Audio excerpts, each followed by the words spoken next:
Assalamualaikum warahmatullahi wabarakatuh.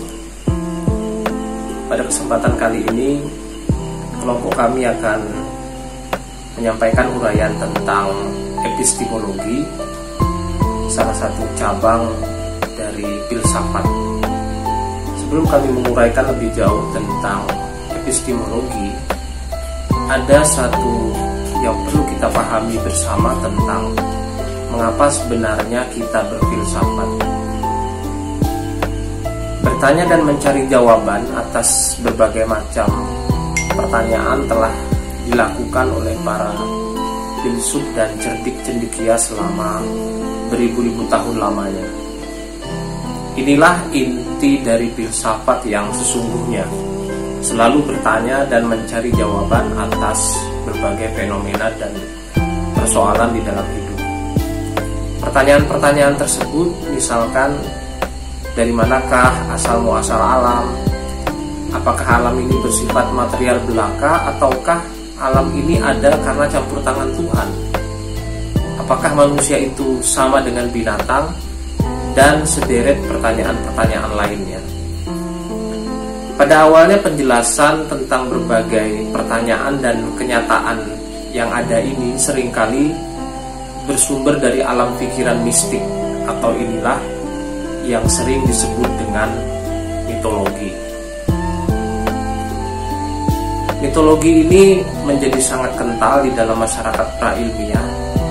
Sebagai salah satu contoh, misalkan dulu orang menganggap bahwa matahari itu adalah seorang dewa yang sedang menunggangi kereta kuda yang melintas di langit. Para filsuf kemudian di abad-abad klasik merasa tidak puas dan meragukan kebenaran dari pandangan mitologis tersebut. Lalu pada tahap inilah filsafat hadir, dan pada fase inilah kemudian filsafat muncul. Filsafat lahir ketika logos atau akal budi menggantikan mitos. Terkait dengan cabang-cabang filsafat, secara umum filsafat dapat diklasifikasikan ke dalam 3 cabang utama, yakni ontologi, yang kedua epistemologi, dan yang terakhir adalah aksiologi. Ontologi adalah cabang filsafat yang membahas tentang apakah sesuatu itu bersifat ada. Inti dari ontologi adalah hakikat ada atau hakikat tentang suatu kenyataan.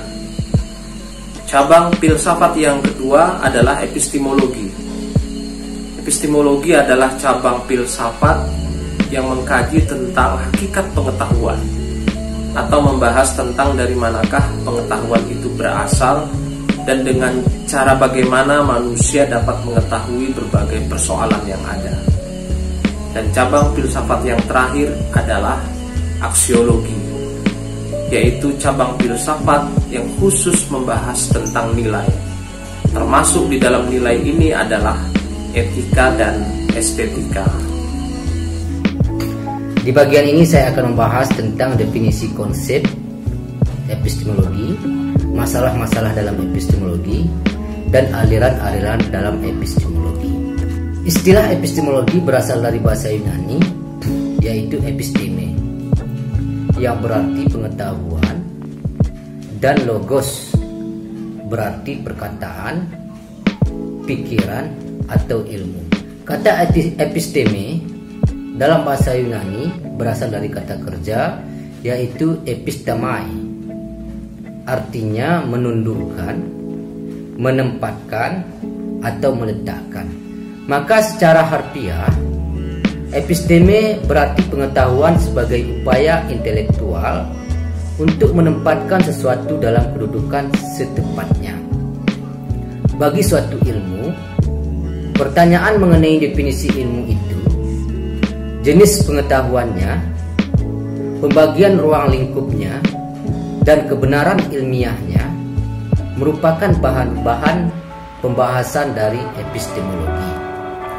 Epistemologi juga sering disebut teori pengetahuan atau theory of knowledge, di mana epistemologi lebih memfokuskan kepada makna pengetahuan yang berhubungan dengan konsep, sumber, dan kriteria pengetahuan, jenis pengetahuan, dan lain sebagainya. Selanjutnya, masalah-masalah dalam epistemologi kita rangkum dalam 5 pertanyaan. Yang pertama itu, apakah manusia mampu mengetahui hakikat, keabsahan, dan kebenaran pengetahuan itu? Yang kedua, apakah pengetahuan itu bersifat kemungkinan atau suatu keyakinan tanpa celah keraguan? Yang ketiga, dengan cara apa kita dapat mengetahui pengetahuan tersebut? Yang keempat, bagaimana pengetahuan muncul? Apakah dari luar atau dari dalam diri manusia tersebut? Yang kelima, bagaimana pengetahuan diperoleh? Apakah dengan intuisi atau secara bersama-sama, dan apakah masing-masing mempunyai keabsahannya? Selanjutnya, aliran dalam epistemologi. Yang pertama itu adalah aliran empirisme, di mana manusia memperoleh pengetahuan melalui pengalamannya. Pengalaman yang dimaksud adalah pengalaman inderawi. Yang kedua, aliran rasionalisme, di mana pengetahuan yang benar diperoleh dan diukur dengan akal. Manusia memperoleh pengetahuan melalui kegiatan akal menangkap objek. Yang ketiga, aliran positivisme, di mana indera sangat penting dalam memperoleh pengetahuan. Aliran ini juga disebut sebagai penyempurna antara aliran empirisme dan aliran rasionalisme. Yang keempat, aliran intuisionisme, di mana akal hanya dapat memahami suatu objek bila ia mengkonsentrasikan dirinya pada objek tersebut. Dengan menyadari kekurangan inderanya dan akalnya, maka dikembangkan satu kemampuan tingkat tinggi yang dimiliki manusia tersebut, yaitu intuisi. Yang kelima, aliran kritisme. Walaupun semua pengetahuan bersumber pada akal atau sering disebut rasionalisme, tetapi adanya pengertian timbul dari pengalaman, yaitu pengalaman manusia itu tersendiri, yang disebut empirisme. Yang terakhir, aliran idealisme, yaitu pengetahuan a priori atau deduktif dapat diperoleh dari manusia dengan akalnya. Jadi pada aliran idealisme ini, manusia mengandalkan akal pikiran sebagai sumber daripada pengetahuan tersebut. Sekarang saya Hakimah Badi akan membahas tentang jenis-jenis epistemologi dan manfaat mempelajarinya. Adapun macam-macam epistemologi menurut metode pendekatan yang diambil dapat dipolongkan menjadi 3 macam, yaitu epistemologi metafizik. Macam ini berangkat dari sesuatu paham tertentu tentang kenyataan. Yang kedua, epistemologi skeptis. Epistemologi ini bekerja dengan membuktikan kebenaran sesuatu yang dapat diketahui sebagai sesuatu yang sungguh nyata. Macam yang ketiga yaitu epistemologi kritis. Macam ini tidak memprioritaskan metafizikan dan epistemologi tertentu yang bersumber dari prosedur, asumsi dan kesimpulan pemikiran ilmiah sebagainya yang kita temukan pada kehidupan lalu kita tanggapi secara kritis. Selain itu, berdasarkan pandangan atas realitas termasuk 2 macam. Yang pertama, epistemological idealism, maknanya adalah kenyataan dunia yang dipersepsi tergantung pada kesadaran. Macam yang kedua yaitu epistemological realist. Itu berarti ada realitas yang bebas kesadaran. Akhirnya dengan kita belajar epistemologi ini, kita akan lebih menghargai tentang proses, dan pastinya semua orang akan menghargai tentang ilmu.